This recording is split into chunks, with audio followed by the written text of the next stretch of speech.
Alors, ce matin, si vous avez vos Bibles, on va faire une exhortation dans Luc 14. Luc 14, le verset 25.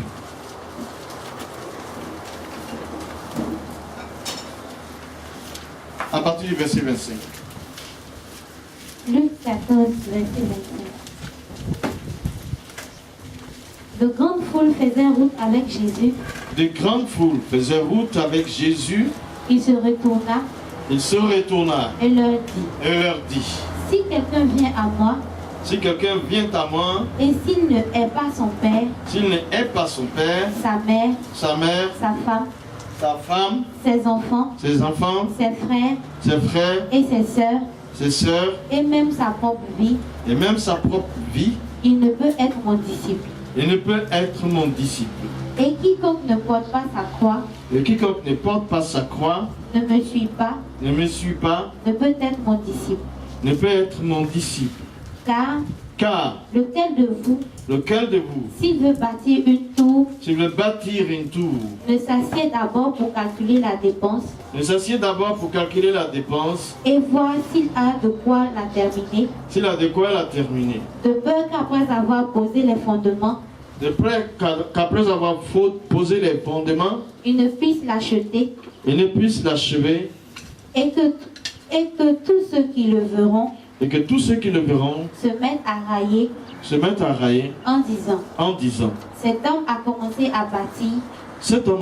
à bâtir et il n'a pu achever. Ou quel roi, s'il va faire la guerre à un autre roi, ne s'assied d'abord pour examiner s'il peut, avec 10 000 hommes, marcher à la rencontre de celui qui vient l'attaquer avec 20 000. S'il ne le peut, tandis que cet autre roi est encore loin, il lui envoie une ambassade pour demander la paix. Ainsi donc, quiconque d'entre vous ne renonce pas à tout ce qu'il possède, ne peut être mon disciple. Le sel est une bonne chose. Mais si le sel perd sa saveur, avec quoi l'assaisonnera-t-on? Il n'est bon ni pour la terre, ni pour le fumier. On le jette dehors. Que celui qui a des oreilles pour entendre. Que Dieu bénisse sa parole. Ce sont les textes du temps. Ça, on pourrait mettre un mois à en parler. Ce matin,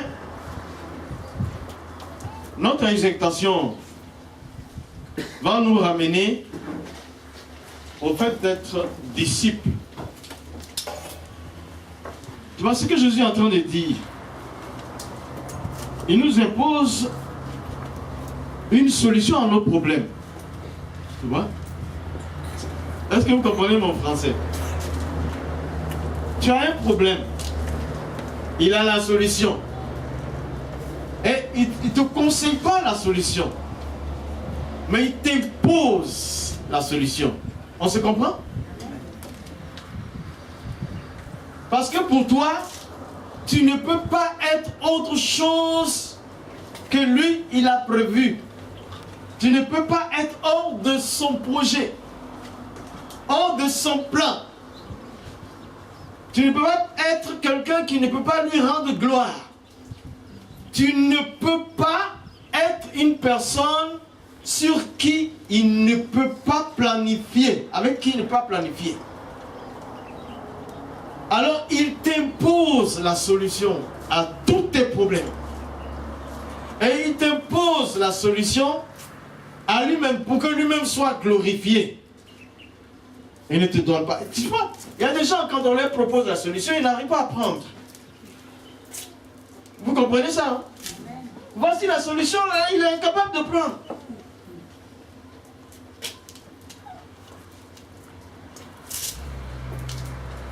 Alors Jésus, par rapport à ce qu'il est, par rapport à ce que tu es, il t'impose quelque chose qui est bon pour toi. Il t'impose une situation qui n'a pas son pareil. Il t'impose une position qui est incomparable. Il t'impose des résultats qu'il a acquis d'avance.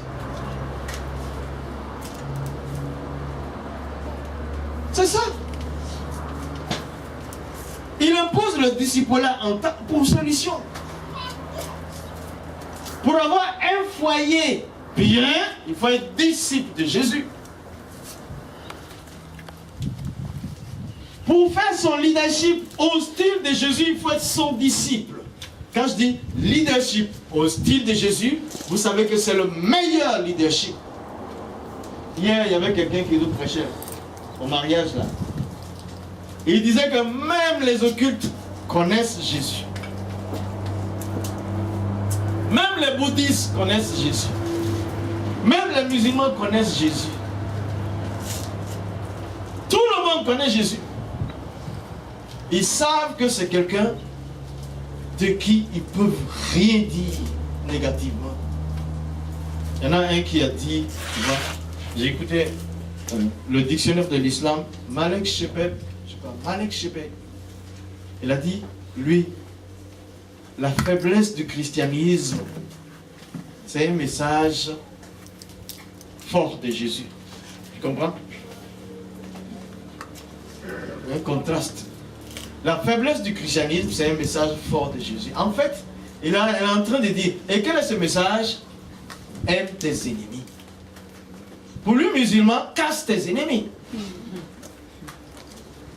Alors, mais il n'a pas oublié d'ajouter, la faiblesse du christianisme, c'est un message fort. Où est la faiblesse dans ce message? C'est que un disciple de Jésus est incapable de frapper son frère ou de tuer, n'est-ce pas? Alors c'est une faiblesse. C'est ça qui est la force.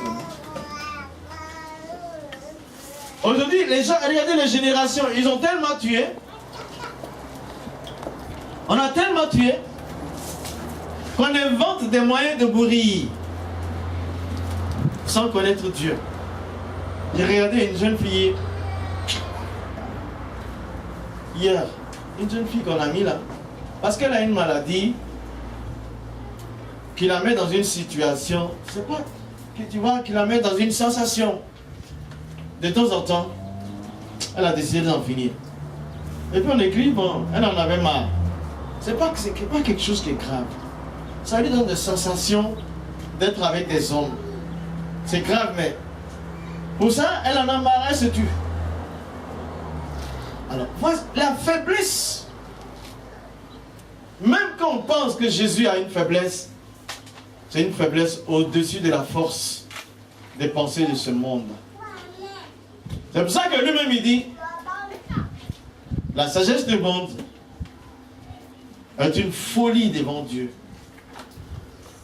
Et la folie du royaume de Dieu, pour paraphraser un peu, pour expliquer, est une sagesse pour ce monde. Mais c'est le temps d'être fou de Dieu. Disciple de Jésus, tu as constamment les bons résultats. Disciple de Jésus, tu as certainement l'impact qu'il faut.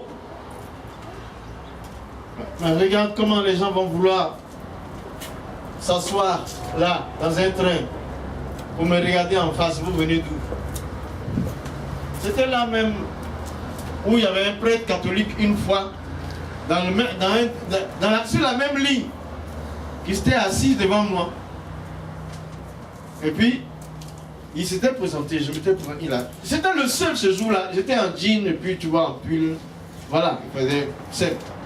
Les gens ils fuyaient dans mon compartiment. Lui seul était venu s'asseoir là. Je ne sais pas, il y a 3 ans en arrière. Et puis je voyais lire un livre avec le cuir dessus. Je dis, mais c'est la Bible que vous lisez? Parce que j'ai vu que c'est lui seul qui est venu s'asseoir à côté de moi. Il m'a dit, non, c'est un livre de prière. Je dis, alors vous êtes chrétien? Il me dit, je suis prêtre. Je descends à Fribourg. Je suis un prêtre. J'ai dit, ok. Et puis il a continué de lire son livre de prière. À un moment donné, comment vous appelez? Il dit, je m'appelle Moussa. Koné. Alors, vous faites quoi dans la vie? Je suis pasteur. C'est pas ça? Alors il continue de dire. Après, mais vous appelez Moussa et vous êtes pasteur? Expliquez-moi votre histoire. Je vais lui expliquer l'histoire du déménagement. Après, dites-moi, quand je finis ça, dites-moi déménagement. Je vais me rappeler l'autre histoire. Je lui explique. Il dit, ce qui suit, ça fait 15 ans que je suis prêtre. Mais c'est aujourd'hui que le message du salut me parvient. Dans le train. Dans le train. Cet homme-là, il a peut-être 1m80. Il avait déjà 65 ans. Mais il a dû se lever pour venir vers moi et m'entrelacer. En train de sangloter dans le train. Et maintenant, j'avais peur parce que tout le monde regardait. On a dit cet Africain, il a charmé quelqu'un. Peut-être c'est un marabout. Il a pleuré jusqu'à... Mais comme il m'entrelaçait, il dit, je pleure d'amour, de joie et de paix. Donc si ça fait 15 ans de prêtrise, de sacerdoce, mais c'est aujourd'hui que je perçois le message du salut de la bouche d'un Africain.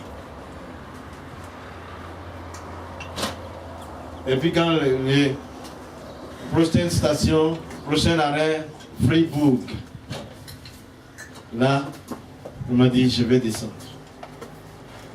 Père Léo, on s'est salué. Maintenant, quand il est descendu, tous les regards là étaient sur moi. Heureusement qu'il a parlé. Ils étaient prêts à appeler la police. Ce gars-là, il est en train de faire que au point et puis un grand prêtre. Jésus avait la solution, m'impose une solution. C'est d'être disciple. Et quand je suis disciple, c'est bon pour moi-même. C'est la solution à mes problèmes. Vous savez, hein, si je devais rester en dehors du disciple de Christ, vous n'auriez pas eu besoin de me connaître. C'est le ministère qui nous amène à la connaissance, n'est-ce pas? Si vous voulez entendre Papa Moussa, c'est son ministère. Sinon, 1m60 là, ce n'est rien. C'est ça. Je ne suis rien du tout. J'ai compris l'imposition de Christ à moi. Sois disciple de Jésus. Il vous impose une solution. Jésus t'impose une solution. Il t'impose l'unique solution. Il ne négocie pas avec toi. Il dit, toi qui es là, aujourd'hui là, la solution à tous tes problèmes, c'est le disciple là. Tu veux des diplômes, sois disciple de Jésus. Tu veux gérer ta vie et gérer celle des autres, sois disciple de Jésus. Tu veux rester en bonne santé, sois disciple de Jésus. Tu veux rencontrer la bonne personne pour une union légale et légitime, sois disciple de Jésus. Quelqu'un n'a pas dit déménagement, je vous ai dit de me rappeler. Bon, dit déménagement. Merci. On a un ami, Gilles Lézier, on est 3. On s'appelle les 3 mousquetaires de Jésus. Et puis on rit. Presque même âge, tous les 3. Gilles, il a 1 an de moins que moi. L'autre s'appelle Jean-Pierre. Lui, il a un appel sur les cellules. Donc, après Genève, avant d'aller à Sarcelles, je suis parti chez lui. Je devais aller chez lui. Mais j'ai une valise comme ça. Parce qu'il faut être bien. Il faut être bien habillé. Tu ne sais pas là où tu vas aller si tu auras le temps de laver tes habits que tu as portés hier. Donc il faut les doubler. Il faut avoir 4 pour changer. N'est-ce pas? Ça me coûte un peu de